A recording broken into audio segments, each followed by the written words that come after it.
Hello दोस्तों, नमस्कार। आप सभी लोगों का बहुत-बहुत जैसा कि आप सभी लोगों को पता है, बहुप्रतीक्षित एमपीएसआई का जो सिलेबस है वो जारी कर दिया सर मैं आपकी क्लास में जाने और कैसे एग्ज़ाम होगा।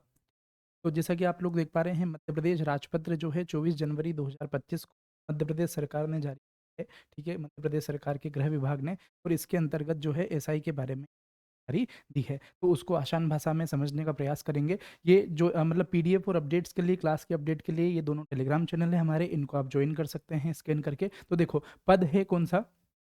एमपीएसआई का। एमपीएसआई का इसके अंतर्गत अलग-अलग और अन्य पद हैं इसके बारे में। इस पीडीएफ के ये जो पीडीएफ है यहाँ पर मैंने आपको दिया है, ये टेलीग्राम चैनल पर मिल जाएगा इन दोनों पे आपको अगर ऑफ़िशियल चाहिए तो, ठीक है?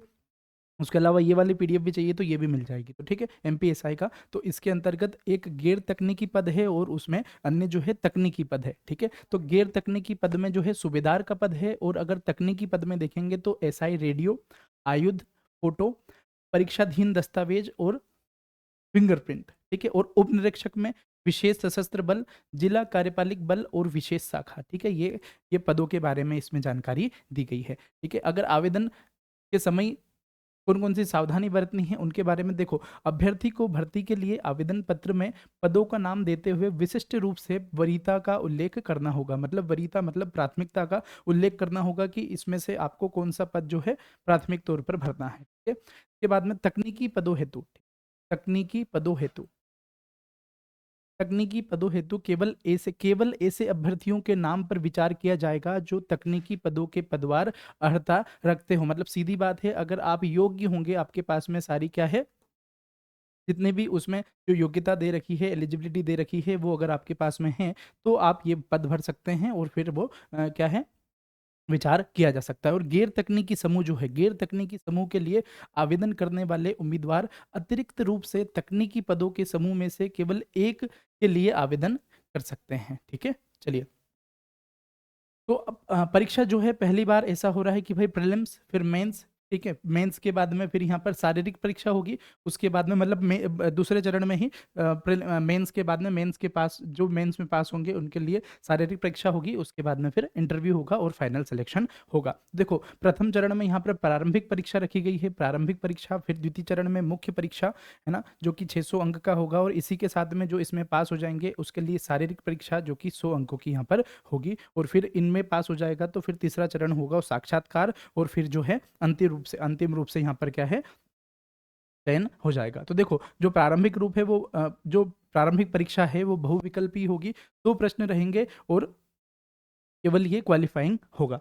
फिर यहाँ पर बात करेंगे सर मुख्य परीक्षा जो कि 600 अंक का होगा। इसके अंतर्गत 2 पेपर होंगे, ठीक है? 2 पेपर होंगे और 2 पेपर में भी यहाँ पर पार्ट ए और पार्ट बी रहने वाला है, ठीक है? मतलब पेपर 1 का पार्ट ए बी और पेपर 2 का भी पार्ट ए बी इस टाइप से रहने वाला है, ठीक है? प्रत्येक जो अंक है वो यहाँ पर जो 2 पेपर है तो प्रत्येक पेपर जो है वो 3-300 मार्क्स के होने वाले हैं। 3-300 मार्क्स के यहाँ पर ये पेपर होने वाले हैं और अंतिम सूची में इसके अंक जोड़े जाएँगे और शारीरिक परीक्षा जो है वो 100 अंकों की रहने वाली है और अंतिम सूची में इसके भी अंक जोड़े जाएँगे। मतलब जो सर जो है 700 नंबर का ये मेंस हो जाएगा अगर आप शारीरिक परीक्षा भी इसमें जोड़ते हैं तो, ठीक है? और लिखित परीक्षा जो है 600 नंबर की और 100 नंबर की शारीरिक परीक्षा होगी और अंतिम चरण जो होगा वो साक्षात्कार होगा जो कि 50 नंबर का होगा, ठीक है? तो ये चीज़ हमको याद रखना है। मतलब सीधी बात है सर कि 2 पेपर होंगे, 2 पेपर में एक पेपर जो है वो 300 नंबर का, ठीक है? और जो दूसरा पेपर है वो भी 300 नंबर का। पर ये 300 नंबर के हैं, इसमें भी पार्ट ए है, ठीक है? और ये पार्ट बी है। तो पार्ट ए ये 150 नंबर का होगा और ये भी 150 नंबर का होगा। इसी प्रकार जो पेपर 2 है, पेपर 2 का भी पार्ट ए और पार्ट बी ऐसे कैटेगराइज़ किया हुआ है। तो पेपर 2 का पार्ट ए ये भी 150 नंबर का होगा और ये भी 150 नंबर का होगा, ठीक है? तो ये कुल मिलाकर जो रिटर्न है, रिटर्न 600 नंबर का हो जाएगा। ये बात यहाँ पर कहने का प्रयास ये कर रहे हैं, है ना? और 100 नंबर का इसमें क्या है, फिज़िकल होगा। फिज़िकल का भी नंबर जोड़े तो ये 700 नंबर का हो जाएगा और 50 नंबर का इंटरव्यू, जैसा कि यहाँ पर हमने अभी देखा। आगे चलते हैं सर, अंतिम रूप से यहाँ पर जो है तो देखो 600 नंबर का मुख्य परीक्षा, फिर शारीरिक परीक्षा देखेंगे तो 100 नंबर का, साक्षात्कार 50 नंबर का। तो इस टाइप से ये 750 अंक, यहाँ पर कुल अंक 750 अंक देखने को हमें मिलेंगे। अब इसके अंतर्गत भी जो गैर तकनीकी पद है, ठीक है?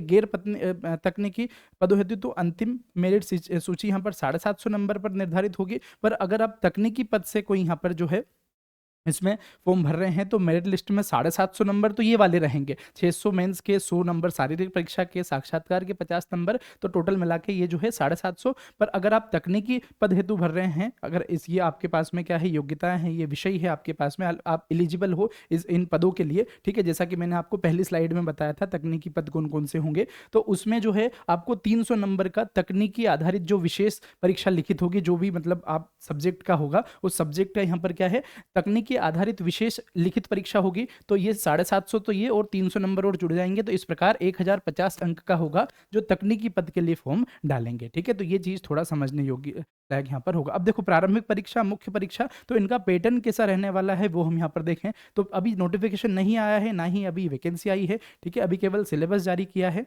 तो यहाँ पर प्रारंभिक परीक्षा की अगर यहाँ पर हम देखें तो प्रकृति इसकी बहुविकल्पी रहने वाली है। मतलब सर ये एक प्रश्न रहेगा, प्रश्न के बाद में यहाँ पर ABCD 4 ऑप्शन रहेंगे और 4 ऑप्शन में से हमको एक सही लगाना पड़ेगा, ये बहुविकल्पी यहाँ पर।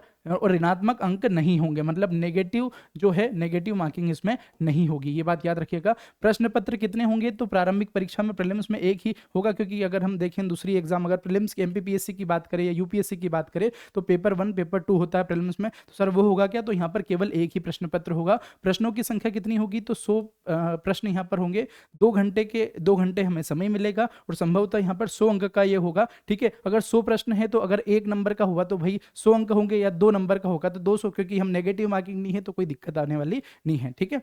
अग्रिम चरण हेतु कितने गुना छात्र चयनित होंगे, तो देखो प्रीलिम्स के यहाँ पर 100 मतलब 100 नंबर का जो है 100 प्रश्नों का ये पेपर होगा और 10 गुना छात्र यहाँ पर जो है अग्रिम चरण मतलब मेंस के लिए यहाँ पर चयनित होंगे, ठीक है। तो प्रारंभिक परीक्षा में क्या क्या पाठ्यक्रम दिया हुआ है, तो हिंदी भाषाई बोध, अंग्रेजी भाषाई बोध, विश्लेषणात्मक क्षमता, इतिहास, भूगोल, विज्ञान, नागरिक शास्त्र, बुनियादी कंप्यूटर ज्ञान, तर्क शक्ति और करंट अफेयर, है ना। कुल मिलाकर ये 10 सब्जेक्ट हैं जो कि दिए हुए हैं। नोटिफिकेशन आ जाएगा, सिलेबस आ जाएगा, और उसमें मतलब जब नोटिफिकेशन आएगा तो और अच्छे से यहाँ पर सारी चीज़ें होगी। पर प्रारंभिक परीक्षा में ये चीज़ें यहाँ पर हमको पढ़ना है, 10 टॉपिक टोटल पढ़ना है, ठीक है। अगर मुख्य परीक्षा की बात करें तो मुख्य परीक्षा भी बहुविकल्पीय है, जिस प्रकार प्रारंभिक परीक्षा हुआ था उसमें ही यहाँ पर जो है मुख्य परीक्षा भी वैसी है, ऋणात्मक अंक प्रणाली रहेगी और सभी प्रश्न यहाँ पर अनिवार्य रहेंगे। कितने प्रश्न पत्र होंगे, तो सर 2 प्रश्न पत्र होंगे, ठीक है, 2 पेपर होंगे, ये बात याद रखिएगा। और प्रत्येक प्रश्न पत्र में 2 खंड होंगे, जैसा कि बताया कि पेपर 1 और पेपर 2 दोनों होंगे, पेपर 1 पेपर 2, और इसमें भी पार्ट ए भी होगा और इस जो पेपर 2 है उसमें भी पार्ट ए और पार्ट बी रहेगा, ये देखिएगा। सत्र 2 अलग-अलग सत्रों में आयोजित होंगे, 2 पेपर है, 2 अलग-अलग सत्रों में आयोजित होंगे और 2 घंटा मतलब प्रत्येक प्रश्न पत्र के लिए 2 घंटा हमको मिलने वाला है। मतलब अगर फॉर एग्जांपल अगर 10 से 12 दूसरा पेपर, पहला पेपर अगर चलता है तो दूसरा पेपर 2 से 4, इस टाइप से मतलब 2 सत्रों में एग्जाम जो है आयोजित की जाएगी, ठीक है। और कुल अंक प्रत्येक प्रश्न पत्र जो है 300 अंक का रहने वाला है, 300 अंक का रहने वाला है। एक पेपर में अगर 100 क्वेश्चन होते हैं और 300 अंक का रहेगा तो मतलब 3 नंबर का एक प्रश्न रहने वाला है, ठीक है, 300, ठीक है, 300 नंबर का हो जाएगा। एक एक पेपर जो हो जाएगा, एक पेपर जो हो जाएगा वो 300 अंक का होगा, क्योंकि 100 क्वेश्चन रहेंगे, एक क्वेश्चन 3 नंबर का, 300। और इसमें भी पार्ट ए है ना, पार्ट ए 150 नंबर का और पार्ट बी 150 नंबर का। मतलब यहाँ पर ये मान सकते हैं कि सर एक पार्ट से मतलब एक पार्ट से 50 क्वेश्चन ये पूछेंगे, 50 क्वेश्चन ये पूछने वाले हैं, 50 क्वेश्चन ये पूछने वाले हैं। और प्रश्नों की संख्या अब देखो यहाँ पर 100 प्रश्न रहेंगे तो एक पार्ट से संभवतः यहाँ पर जो है 50-50 प्रश्न होने वाले हैं, ठीक है। अब देखो मुख्य परीक्षा में यहाँ पर अंतिम चयन की प्रासंगिकता, तो अंतिम चयन में अंक शामिल होंगे, ठीक है ना। इसमें जो मेंस के जो 600 नंबर वाले जो लिखित परीक्षा है वो भी, और जो 100 नंबर का जो फिजिकल है वो दोनों के यहाँ पर जो है मार्क्स काउंट होंगे अंतिम चयन में। अग्रिम चरण हेतु कितने गुना छात्र चयनित होंगे, तो देखो है ना, जो मेंस में 3 गुना यहाँ पर जो है आगे फिजिकल के लिए जाएंगे। तकनीकी पद हेतु ये विशेष बात लिखी गई है यहाँ पर कि प्रारंभिक परीक्षा में चयन के बाद अभ्यर्थी को मुख्य परीक्षा के साथ साथ तकनीकी लिखित परीक्षा भी देनी होगी, ठीक है। अगर आप तकनीकी पद हेतु यहाँ पर क्योंकि देखो हमने पहले देखा था कि तकनीकी पद के लिए अगर आप वो फॉर्म डाल रहे हैं तो 750 प्लस 300 आपका जो पेपर होगा वो 1050 अंकों का होगा टोटल, ठीक है। इसमें इंटरव्यू भी आ गया है और जो फिजिकल है वो भी आ गया है। ठीक है, तो प्रारंभिक परीक्षा में चयन के बाद में, मतलब प्रारंभिक परीक्षा के यहाँ पर जो अंक है वो अंतिम जो नंबर है उस, मतलब अंतिम जो चयन है उसमें शामिल नहीं होंगे, पर मेंस के होंगे 600 और 100 फिजिकल के और 50 इंटरव्यू के तकनीकी वालों के लिए, और 300 अलग से वो जो पेपर होगा विशेष परीक्षा पेपर उसमें। तो अभ्यर्थी को मुख्य परीक्षा के साथ साथ तकनीकी लिखित परीक्षा भी देनी होगी। ठीक है, जिसे किसी अन्य दिन आयोजित किया जाएगा और यह अधिकतम 300 अंक की परीक्षा होगी। ठीक है, उसी दिन नहीं होगी, मतलब जिस दिन मेंस रहा उस दिन तो पेपर 1 है ना, पेपर 1 और पेपर 2, पेपर 1 और पेपर 2 के ये आपके 300 नंबर के अंक पेपर होंगे। ठीक है, और जो तकनीकी वाले हैं, तकनीकी वालों यहाँ पर अलग से एक दिन, किसी दिन अन्य दिन आयोजित किया जाएगा और ये भी 300 अंक का रहने वाला है। ठीक है, आगे चलते हैं। अब यहाँ पर पेपर वाइज और पेपर के पार्ट वाइज हम सिलेबस के बारे में डिस्कस करते हैं कि क्या क्या सिलेबस पूछा गया है। देखो एमपीएसआई में, देखो कि एमपीएसआई का आप सिलेबस देखेंगे तो उसमें एमपीपीएससी मतलब यूपीएससी का सिलेबस यहाँ पर डाला गया है, यूपीएससी और एमपीपीएससी के टॉपिक्स हैं। ठीक है, तो देखो अब ये पेपर 1 का पार्ट ए, जैसा कि बताया कि पेपर 1 जो है ये 2 पार्ट में है, पार्ट ए और पार्ट बी। तो पार्ट ए का सिलेबस हम देखेंगे, फिर पार्ट बी का देखेंगे, और इसी प्रकार पेपर 2 का पार्ट ए का देखेंगे और पार्ट बी का सिलेबस यहाँ पर देखेंगे। देखो पार्ट ए की बात करें तो इसमें इतिहास और भारतीय समाज है जो कि 150 नंबर का है, और जैसा हमने देखा कि यहाँ पर 50 क्वेश्चन आने की संभावना है एक पार्ट से। तो भारतीय इतिहास में क्या क्या है सर? हड़प्पा सभ्यता पढ़ के आइएगा, मौर्य साम्राज्य, गुप्त साम्राज्य, हर्षवर्धन, 11वीं शताब्दी से 14वीं शताब्दी तक उप महाद्वीप में आए सभी यात्रियों द्वारा दिए गए सामाजिक जीवन के विवरण, है ना, ये पढ़ के आना है। मतलब 11वीं से 14वीं शताब्दी तक जो भी यहाँ पर जो उप महाद्वीप में जितने भी यात्री आए हैं उनका सामाजिक जीवन का विवरण पढ़ना है। फिर भक्ति सूफी परंपराएं पढ़ना है। फिर विजयनगर साम्राज्य, मुगल साम्राज्य, ईस्ट इंडिया कंपनी और भारत में उपनिवेशवाद, 1857 का विद्रोह। ठीक है, औपनिवेशिक नगरीकरण और नगर योजना, महात्मा गांधी और राष्ट्रीय आंदोलन और संविधान का निर्माण। मतलब यहाँ पर मतलब पूरा भारतीय इतिहास है भाई, है ना, एंशियंट से लेकर आईवीसी से लेकर, तो यहाँ पर भारत को आज़ाद कराना है और संविधान का निर्माण कराना है, मतलब पूरा, है ना, एंशियंट मिडिवल मॉडर्न पूरा, और एकदम संविधान का निर्माण करवाना है। मतलब ये बात हो रही है हड़प्पा से लेकर तो पूरा संविधान निर्माण। ठीक है, तो ये पहला पॉइंट था। अब दूसरा पॉइंट है स्वतंत्रता के बाद। अब स्वतंत्रता मिल गई, स्वतंत्रता के बाद में देश के भीतर समेकन और पुनर्गठन कैसे हुआ ये पढ़ के आइएगा। फिर अब यहाँ पर देखो हिस्ट्री और सोशियोलॉजी दोनों हैं यहाँ पर पार्ट ए में। तो भारतीय समाज की मुख्य विशेषता, भारत की विविधता, भारत एवं मध्य प्रदेश की जनसांख्यिकी, मध्य प्रदेश की जनजातियां। ठीक है, ये एमपीपीएससी प्रीलिम्स यूनिट 10 में है, तो ये मध्य प्रदेश की जनजातियां। ठीक है, मतलब एकदम डीप में तो नहीं पढ़ना है। महिलाओं और महिला संगठन की भूमिका, जनसंख्या और संबद्ध मुद्दे, गरीबी और विकासात्मक मुद्दे, शहरीकरण, उनकी समस्याएं और उनके उपचार, और लास्ट टॉपिक है भारतीय समाज पर वैश्वीकरण का प्रभाव। तो ये है सर पार्ट ए का पूरा सिलेबस सही है। तो इसमें पार्ट ए में मतलब हिस्ट्री और भारतीय समाज के बारे में बात की गई थी 150 नंबर का। इसी प्रकार पार्ट बी की बात करें तो पार्ट बी में लिखा है शासन, संविधान और राजनीति, सामाजिक न्याय और विधान, ये भी 150 अंक का रहेगा और इसमें भी लगभग 50 क्वेश्चन यहाँ से पूछे जाएंगे, है ना। पहला पॉइंट है भारतीय संविधान, ऐतिहासिक आधार, विकास, विशेषता, संशोधन, है ना, मतलब भारतीय संविधान के ऐतिहासिक आधार, विकास और विशेषता, संशोधन, महत्वपूर्ण प्रावधान और बुनियादी संरचना। ठीक है, दूसरा पॉइंट है संघ और राज्यों के कार्य और उत्तरदायित्व, संघीय ढांचे से संबंधित मुद्दे और चुनौतियां, स्थानीय स्तर तक शक्तियों और वित्त का हस्तांतरण और उसमें चुनौतियां। अगला पॉइंट है विभिन्न अंगों के बीच शक्तियों का पृथक्करण और विवाद निवारण तंत्र और संस्थाओं के बारे में पढ़ना है। संसद और राज्य विधायिका, संरचना, कामकाज, कारोबार, कार्य का संचालन, शक्तियां और विशेष अधिकार और इनसे उद्भूति होने वाले मुद्दे। अगला टॉपिक है कार्यपालिका, न्यायपालिका की संरचना, संगठन, कामकाज कैसे करते हैं और सरकार के मंत्रालय और विभाग, दबाव समूह, औपचारिक, अनौपचारिक संघ और राजनीति में उनकी भूमिका। मतलब सर यहाँ पर जो है same to same line UPSC के लिए है, सारा सिलेबस आप देखिएगा पूरा वहां से मिलेगा। केंद्र एवं राज्यों द्वारा आबादी के कमजोर वर्ग के लिए कल्याणकारी योजनाएं और इन योजनाओं का प्रदर्शन, इन कमजोर वर्गों की सुरक्षा और बेहतरी के लिए गठित तंत्र, कानून, संस्थाएं और निकाय, गरीबी और भूख से संबंधित मुद्दे। तो ये पेपर 1 का इतना बड़ा सिलेबस है साहब, जो कि 300 अंक का होने वाला है। ठीक है, पेपर 1 300 अंक का होने वाला है। इसी प्रकार हम बात करेंगे सर पेपर 2 की। पेपर 2 में भी यहाँ पर पार्ट ए की अगर बात करें तो करंट अफेयर्स, प्रौद्योगिकी, आर्थिक विकास, पर्यावरण और आर्थिक सुरक्षा, आंतरिक सुरक्षा, जो कि 150 अंक का है ना। यहाँ से भी, और जो पार्ट बी है वो भी 150 अंक का रहने वाला है। तो यहाँ पर लिखा है करंट अफेयर, तो करंट अफेयर में सर, है ना, करंट अफेयर में इंटरनेशनल पढ़ के आना है क्या, नेशनल पढ़ के आना है, या एमपी का। ठीक है, तो ये तीनों ही पढ़ना पड़ेगा, क्योंकि करंट अफेयर लिखा है उन्होंने, ये नहीं लिखा कि कौन सी समसामयिक घटना। तो current affair MP, national, international, है ना। विज्ञान और प्रौद्योगिकी का विकास एवं अनुप्रयोग और रोजमर्रा के जीवन पर इसका प्रभाव, मेंस का टॉपिक है, ये सारे मेंस के टॉपिक है भाई। सूचना प्रौद्योगिकी, अंतरिक्ष, computer, robotics, nano technology, biotechnology, artificial intelligence और बौद्धिक संपदा अधिकारों से संबंधित विषयों के संबंध में जागरूकता।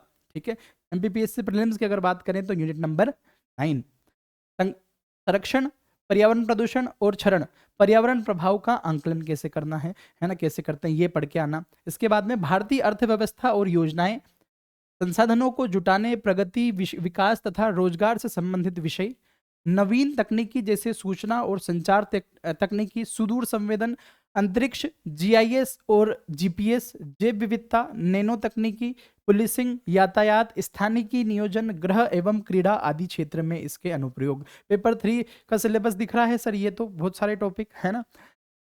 परंपरागत और गैर परंपरागत और नवीकरणीय ऊर्जा, लोकतंत्र में पुलिस सेवाओं की भूमिका, विकास और उग्रवाद के बीच संबंध। ये जो है ये पेपर 1 का सिलेबस अभी चल रहा है। 10वां टॉपिक है आंतरिक सुरक्षा के लिए चुनौती उत्पन्न करने वाले बाह्य, राजकीय और गैर राजकीय कारकों की आंतरिक सुरक्षा की चुनौतियों को उत्पन्न करने की भूमिका, संचार नेटवर्क के माध्यम से आंतरिक सुरक्षा को चुनौती, आंतरिक सुरक्षा चुनौतियों में मीडिया और सामाजिक नेटवर्किंग साइटों की भूमिका, साइबर सुरक्षा की बुनियादी बातें, धन शोधन और इसे रोकना।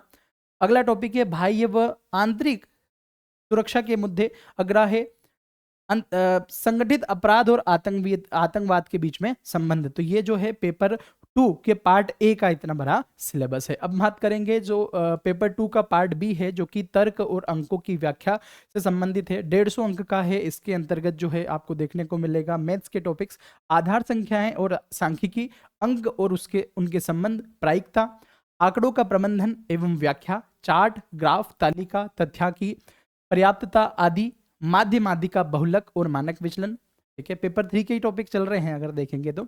अनुपात और समानुपात, इकाई विधि, लाभ हानि प्रतिशत, छूट, साधारण और चक्रवृद्धि ब्याज, क्षेत्रमिति, क्षेत्रफल, परिमाप, आयतन, तार्किक शक्ति, विश्लेषणात्मक क्षमता और समस्या समाधान। तो साहब ये जो है पेपर 1 और पेपर 2 का यहाँ से सिलेबस है, और वो भी पार्ट वाइज कैटेगराइज करके कि पेपर 1 में पार्ट ए पार्ट बी में क्या है, और पेपर 2 में पार्ट ए पार्ट बी में क्या क्या चीजें हैं। अब शारीरिक दक्षता परीक्षण जो है ये जो किसे बुलाया जाएगा, तो जो यहाँ पर मेंस पास कर लेगा, जो मेंस पास कर लेगा उनको यहाँ पर बुलाएगा फिजिकल के लिए। द्वितीय चरण की मुख्य और तकनीकी परीक्षा में अभी प्राप्त किए गए अंकों के आधार पर गैर तकनीकी पदों के लिए तथा तकनीकी पदों के लिए पृथक पृथक मेरिट सूची तैयार की जाएगी, क्योंकि तकनीकी के लिए जो है 3 पेपर होंगे, 2 पेपर तो उनके साथ में और 1 पेपर अलग से, तो अलग से यहाँ पर मेरिट सूची बनाई जाएगी, जिसमें विज्ञापन में रिक्त पदों की संख्या से 3 गुना, जितने भी पद आएंगे उनसे 3 गुना अधिक और जो बराबर वाले होते हैं, जो बराबर अंक वाले होते हैं, उनको अभ्यर्थियों को शारीरिक दक्षता परीक्षण और साक्षात्कार के लिए बुलाया जाएगा। फिर जो है ये और जो फिजिकल है ये तकनीकी और गैर तकनीकी दोनों के लिए यहाँ पर अनिवार्यतम है, ये चीज यहाँ पर बोली गई है। अब यह शारीरिक दक्षता कितने नंबर की होगी, तो जैसा कि हमने पहले ही देखा कि सर जो रिटर्न है मेन से सर वो 600 नंबर का है, और जो फिजिकल है शारीरिक दक्षता है वो 100 नंबर की होगी। उसके अंतर्गत भी 800 मीटर दौड़ है जो कि 40 अंक की होगी, लंबी कूद के लिए 30 अंक है और गोला फेंक के लिए 30 अंक है। तो इस प्रकार ये तीनों मिलाकर यहाँ पर जो है 100 अंक का रहने वाला है फिजिकल शारीरिक दक्षता, ये बात याद रखेगा। फिर शारीरिक दक्षता है तो न्यूनतम अंक कितने हैं, तो अगर हम बात करें गैर तकनीकी पदों के लिए, तो गैर तकनीकी पदों के लिए केवल उन्हीं अभ्यर्थियों की नियुक्ति पर विचार किया जाएगा जिन्होंने शारीरिक दक्षता परीक्षण में न्यूनतम 30 अंक प्राप्त किए हों। ठीक है, मतलब गैर तकनीकी है तो न्यूनतम 30 अंक प्राप्त किए हों, उनके लिए विचार किया जाएगा। और तकनीकी पद के लिए अगर आपने फॉर्म डाला है तो न्यूनतम 20 अंक अगर आपके पास में है, 20 अंक अगर आपने प्राप्त किए हैं 100 में से, तो आपको क्या है इस पे विचार किया जाएगा कि आपको यहाँ पर आगे के चरण के लिए बुलाएं। ठीक है, अब विवाद पर न्याय, तो देखो शारीरिक परीक्षण जिला मेडिकल बोर्ड द्वारा किया जाएगा। जिला मेडिकल बोर्ड के द्वारा शारीरिक परीक्षण यहाँ पर जो मेडिकल है ना, वो किया जाएगा। अगर शारीरिक माप के संबंध में किसी भी विवाद की दशा में उस जिले के पुलिस अधीक्षक के द्वारा एक अपील संभाग स्तरीय चिकित्सा बोर्ड को अग्रेषित की जा सकेगी। दोनों मेडिकल बोर्ड के परीक्षण में भिन्नता होने पर राज्य स्तरीय मेडिकल बोर्ड को अपील की जा सकेगी। ठीक है, फिर यहाँ पर साक्षात्कार हो गया, इसके मतलब फिजिकल के बाद में साक्षात्कार होगा जो कि 50 नंबर का होगा।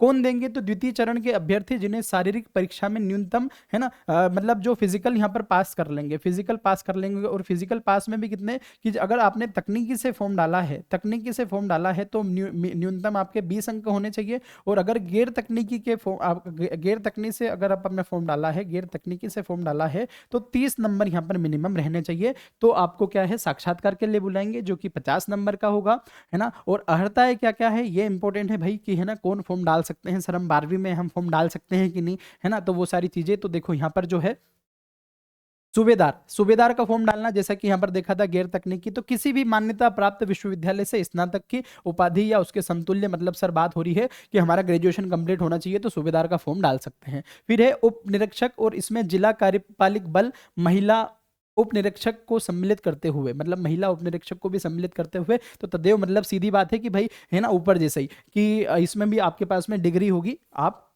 मतलब कॉलेज वाली डिग्री आप, और वो भी पास होना चाहिए। ठीक है, मतलब आपका ग्रेजुएशन कंप्लीट होना चाहिए, स्नातक की उपाधि या उसके समतुल्य हो। फिर उप निरीक्षक विशेष शाखा के लिए इसके अंतर्गत भी सेम है कि आपके पास में विश्वविद्यालय से, किसी भी विश्वविद्यालय से, मान्यता प्राप्त विश्वविद्यालय से स्नातक की डिग्री होनी चाहिए। फिर उप निरीक्षक रेडियो की बात करेंगे, उप निरीक्षक रेडियो, तो इसमें शासन द्वारा मान्यता प्राप्त किसी भी संस्था या विश्वविद्यालय से इलेक्ट्रिकल, दूरसंचार, सूचना प्रौद्योगिकी, कंप्यूटर साइंस, इंजीनियरिंग में 3 वर्ष, लगभग 3 वर्ष का आपके पास में क्या है उपाधि या फिर डिप्लोमा हो। उप निरीक्षक अंगुली चिन्ह की अगर हम बात करेंगे तो शासन द्वारा मान्यता प्राप्त विश्वविद्यालय से गणित, भौतिकी शास्त्र या फिजिक्स, रसायन शास्त्र या केमिस्ट्री स्नातक की उपाधि या उसके समतुल्य होगा तो आप अंगुली चिन्ह वाले उप निरीक्षक में फॉर्म डाल सकते हैं। फिर उप निरीक्षक प्रशासनधीन दस्तावेज की अगर बात करेंगे तो सेम यहाँ पर है ना फिजिक्स केमिस्ट्री वाला। और उप निरीक्षक फोटो की बात करेंगे तो इसमें भी यहाँ पर जो है फिजिक्स केमिस्ट्री बायो वाला जो आपका पास में ग्रेजुएशन होगा तो काम यहाँ पर हो जाएगा, स्नातक मतलब ग्रेजुएशन। ठीक है, ये बात बोली गई है। फिर अगला है उप निरीक्षक आयुध, तो इसमें मान्यता प्राप्त तकनीकी विश्वविद्यालय से मैकेनिकल इंजीनियरिंग में 3 वर्ष का यहाँ पर आपके पास में क्या है डिग्री होना चाहिए। और उप निरीक्षक विशेष सशस्त्र बल की बात करेंगे तो किसी भी मान्यता प्राप्त विश्वविद्यालय से स्नातक की उपाधि या उसके समतुल्य अगर होगा तो यहाँ पर आप इस पद के लिए योग्य हो। ठीक है, फॉर्म डालने के लिए योग्य हो। ठीक है, तो ये सारी जानकारी थी, लगभग 15-20 मिनट में ये सारी जानकारी हमने देख ली। ठीक है, इस चैनल के माध्यम से ही, प्राइड आईएएस के माध्यम से आपको एसआई की सारी क्लासेस मिलेगी। ठीक है, पूरा एक बैच मिलेगा, पूरी सारी क्लासेस यूट्यूब पर भी मिलेगी। ठीक है, वो आपको जानकारी जैसे ही मतलब बहुत जल्दी ही आपको जानकारी हम दे देंगे। इस क्लास की अगर पीडीएफ चाहिए तो ये दोनों टेलीग्राम चैनल आप ज्वाइन कर सकते हैं। बाकी मिलते हैं नेक्स्ट क्लास में। Thank you very much.